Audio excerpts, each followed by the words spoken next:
everybody, it's Melissa. I am wanting to chime in on my Improv Sophisticate.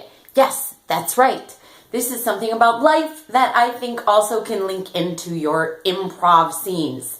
But if you guys are not improvisers, please just stand by. It's going to be pretty short, and I think this is an awesome point. I was very inspired this morning, as you can tell by my hyperness. Excuse me. My cup has dinosaurs on it. My mother gave it to me. She gave me a set of 4. The other 3 broke. Oh God, Mom, please don't let me break this one. Anyhow, here's the T-Rex. Okay. All right, here's my point. Dream small. What? Dream small. Yes. Okay.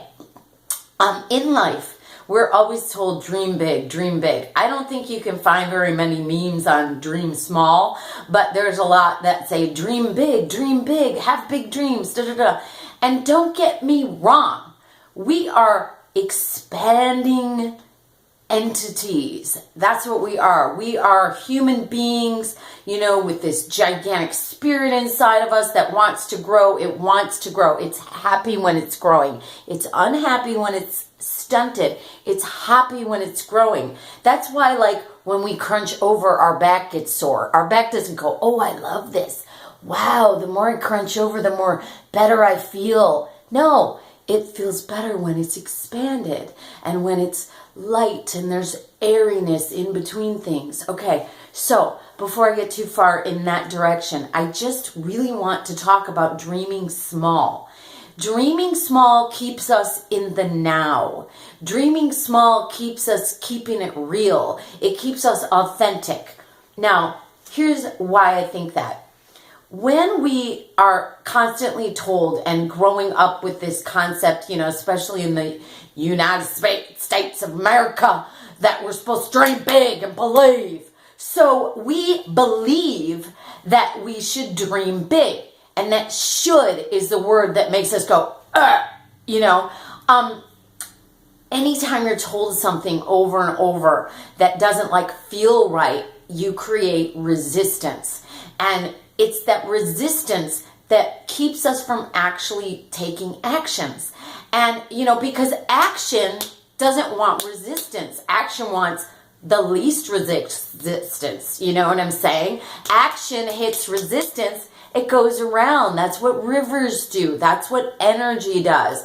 That's what our lives do. So we want to take action. We want to dream big, but those two things are creating a resistance between them. Okay? So you're like, I want to take this action, but what's this resistance? There can be resistances like my dream is too big. My dream has too many steps and I can't see all of them yet. I'm intimidated. I'm already, 35 and I was expecting and planning to have this goal by 30.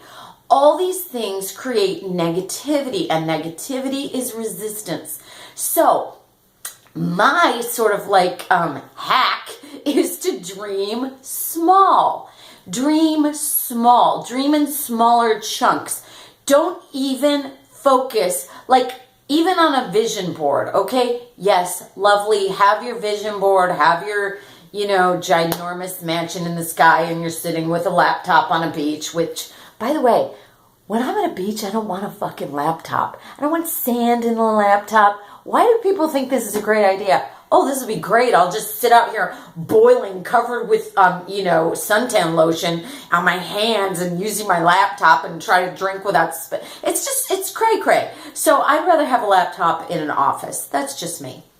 But if you're dreaming of that, fine. Put that on your vision board, but also include small things and take your eye and put it on the small things. Now, I don't want to go and belabor vision boards because that's a whole different animal. But when I dream smaller, I accomplish those dreams.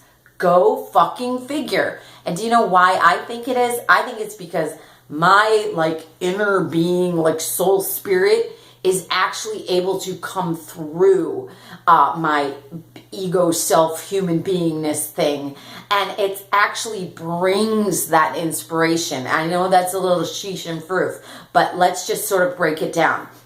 You're going in a direction, you hit a resistance. The resistance is a thought. It's a resistant thought. Well, I'm supposed to dream big. Okay, cool. But it's too big and I'm too small and I don't think I can manage it. Boom. We just hit a resistant thought. How do we get this thought out so we can go? How? How do we get this thought out of the way? Well, what if all I dream of is something right here that's not intimidatingly big? Like if I want to start a business, what if instead of dreaming of like the business, what if I just dream I want to learn about business? You know, it's like breaking things off into chunks. But what tells you if it's small enough, if it's legit enough, if it's real and authentic enough, is that you feel good and you feel fueled by it. Like, okay, let's just take this glass that I already talked about. I made a smoothie this morning. That was accomplishable for me. So I had a little vision. I'm going to make a smoothie. It'll be faster. It'll make more sense. I want to make this video. I don't want to make eggs and toast and use up half my morning. I'm just going to make a smoothie. That is manageable. You know why it's manageable? Because I have a magic bullet. Because I have a glass. Because I had ingredients. I had ginger and peanut butter and all the crazy shit that I like to put in a smoothie. If I didn't have all that stuff, then that would have hit a resistant thought. I would have been like, wow, I want a smoothie, you know, but I don't have any ingredients, boom. Or I don't have a blender, boom. Or I don't have any cups, boom. You know what I mean? So you're hitting those. But because I already know I have X, Y, and Z that I need, now when I create that little dream, that vision for myself, it's something that I can actually manage. And then I can go, oh, sweet, awesome, yay, that smoothie's going to taste good. Instead of, oh, I can't cook, I suck at everything, oh my God, why did I even get out of bed this morning? That's what happens with something like dream big. I mean, I know the smoothie's a crazy example, but I'm making a small example to make a point.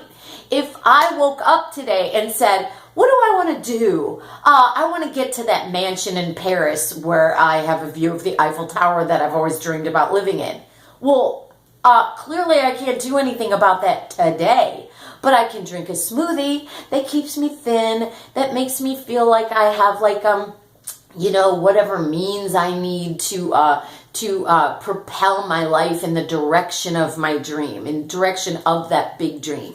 So life being a journey is something that if we dream small, our small dreams end up getting to the big dream. And then we also have the option to change our direction as we create these small dreams. Because maybe we saw in a magazine something about a guy on a laptop on the beach with his feet sticking up, you know, with his toes in the sand. And we thought, wow, what a great dream. But then actually when we get down to it and we're lugging this sucker out onto the freaking beach, you know, in the sand, we're like, this dream kind of sucks. And then we can take a little different direction. And we can actually get to that, what our inner self and spirit really wants, which is that expanded version, not of somebody else, not of an ad in a magazine, but of us. So in improv, same thing. If you hop on the stage saying to yourself, I want to have a great show, what the fuck do you do with that? But if you walk on the stage going, I feel like being German. Das ist the Germanness that I'm feeling like doing today. You know, and you just motion into that, and then you're like just discovering one little dream after the other. Then those serial dreams get put together, and boom, all of a sudden you were focused on bratwurst and lederhosen and, you know, Wiener Schnitzel, and you ended up with a fantastic scene set in Germany. And you didn't do that by saying, I'm gonna just like have a great dream. You could break it down, you could get in one now after the other, and you could believe to get from one spot to the next, and then you don't have any resistance. Boom! Okay, ciao y'all. Talk to you later.